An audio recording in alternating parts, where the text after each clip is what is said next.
What's up, guys? Today we're going to be talking about Paternus by Dyrk Ashton. Now, this is book number 1 in the Paternus Trilogy. I actually just kind of discovered Dyrk Ashton this year, so I had my eye on him. And then when I saw Petrik's video of top 15 finished series, that certainly bumped it up the list. Now, this is an urban fantasy, I should say epic urban fantasy. There's a lot going on in this book, a lot of characters, a lot of everything, a lot of crazy concepts, which does make it a little tricky to review. So I'm going to try to tread lightly because I don't want to spoil anything. So anyway, let's get into it. Paternus is about an ancient race known as the Firstborn. Now, these are all children of the Father, an even older being. And more mysterious. When the story starts out, we get introduced to quite a few firstborn characters, and the whole story is told in third person past tense, so it does kind of feel a little bit like you're reading a script at times. And we will jump between quite a few characters right out the gate. That's one thing. It can get a little overwhelming first thing while reading this book. It certainly has an epic scope. So like I said, we start getting introduced to a lot of characters, but we really don't know a whole lot of what's going on. So as much as what's going on, we can only understand little bits of it. I will say that the majority of the story seems to revolve around two characters, which are Fee and Zeke. Now, these are, it's just a girl and a guy. They work together at a hospital. They kind of have like this, they have this relationship, this, sexual tension between them. It's kind of one of those things is like, are they going to get together or aren't they? As we push forward through the story, jumping back and forth through the narratives, we start to understand that there are two sides of the Firstborn. There's definitely one that is just a more peaceful side, and then we have the other that are hostile, and they don't like humans. Like, they don't like them at all.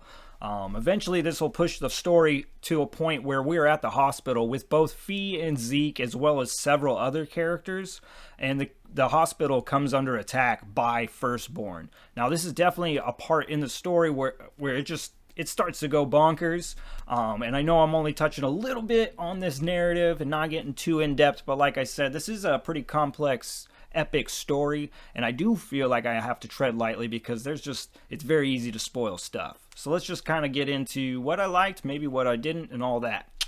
First, I want to just talk about the scope of this book because it's gigantic. This thing got me like sweating right out the gate, and I kind of want to talk about that because I feel like I'm not going to be alone in that. I feel like a lot of people that pick this thing up, with the amount of characters and concepts and just things that you're getting hit with like so quick right out the gate, it's overwhelming.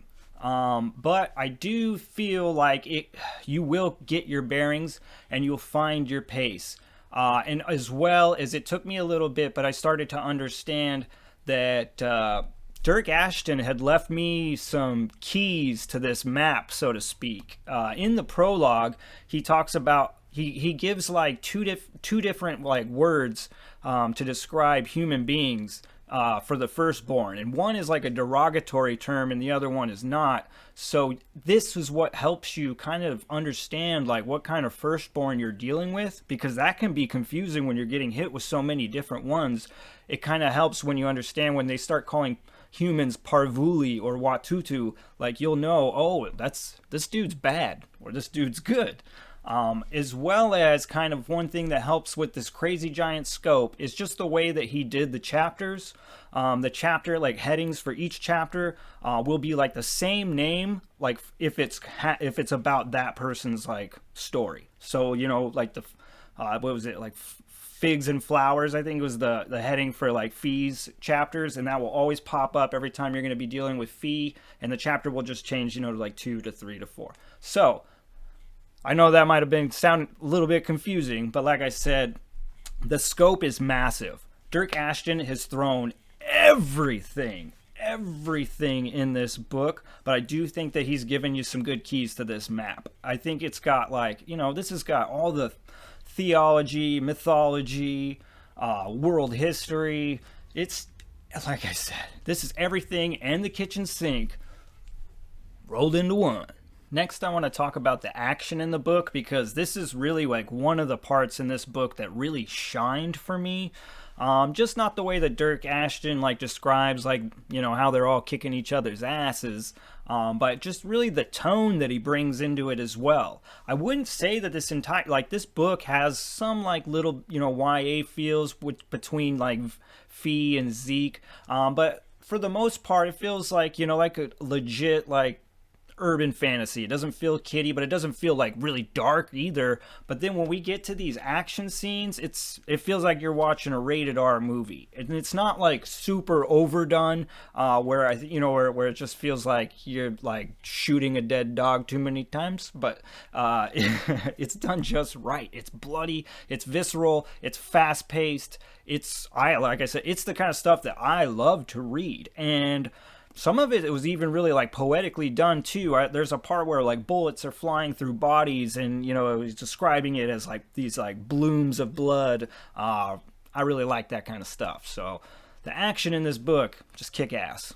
Next, I want to talk about the characters, because there is like a million characters in this book, so it can get a little overwhelming. But I think that Dyrk Ashton did a pretty good job here. Not all of them are going to feel like they got the same level of care, but I'm not so sure that they were supposed to. As well as, you know, this is book one in a trilogy, so it does feel like some characters, at the end of this book, I felt like this might have actually been a setup for some of them to have bigger roles in the next one. I mean, you know, only time will tell when I pick up that book. But yes, I did enjoy some of these characters. And the thing, like I said, there's a lot of characters in this book, but they don't all make it to the end. So I think Dyrk Ashton did a good job of bringing me some certain characters that I actually enjoyed, and then, you know, he did an even better job of taking them away from me. So yes, good job, Dyrk Ashton. The thing about this, guys, I like is because you don't really know who's important, who's not. You might make assumptions, but then the thing is like one of these people might die on you, and you go, oh shit, I don't know who's important, and then you start to sweat for the people's, you know, safety throughout the story, because you're like, shit, really anyone could die. They do seem like pretty integral to the story, but there's so many characters, technically anyone can go at any time. I think that probably as far as cons about the book, man, my main one is just really the beginning of the book feeling very overwhelming. It all eventually evened out for me, but I feel like maybe even if I went back, I'd still feel a little overwhelmed. It's just a lot to take in, and you don't know everything. You know what I mean? You're getting hit with a lot of stuff. You're getting hit with a lot of information, but you still don't really have all the information to connect the dots. So it's just getting hit with a lot, like I said. I would just, you know, tell people to hang on, because it, like I said, you get your bearings and it all kind of smooths out. You get those, you know, you realize you got keys to the map, and it just becomes a much more smooth ride. And then you really start to enjoy all this epic nature of the story. So working off of this, my 2 cents for the slow and the struggling is just like I just said, you know what I mean? Maybe pump the brakes, take it a little slow if you do dive into this. You know, that first 150 pages, just, you know, it ain't a race. Definitely take it slow and pay attention. You know, pay attention to that prologue, pay attention to those chapter headings, you know what I mean? Pay attention to how the firstborn, how they view the humans. Are they a Parvuli or are they a Watutu? Because that's going to be a big deal. I know that sounds funny as hell, but trust me, guys. If you're slow and struggling and you want to get into this, these things will help you just digest the story just so much easier and better. All right, guys. So I know that this review was a bit vague, but like I said, there's a lot going on, a lot of characters, a lot of concepts, a lot of crazy themes, but I truly believe each step of the way when you're starting to like find this stuff out for yourself, it's really part of like what makes this book so much fun, and I don't want to spoil that for you. So as always, thanks for spending some time down here at the channel. And to Dyrk Ashton, I could do. Big old thumbs up, brother. This thing was a lot of fun. You certainly had me sweating in the beginning, but once I got my bearings and got into it, had a lot of fun. And now I guess I'm going to have to pick up the next one, because I'm certainly going to be continuing this series. Thanks a lot, brother. Now, as always, Peace.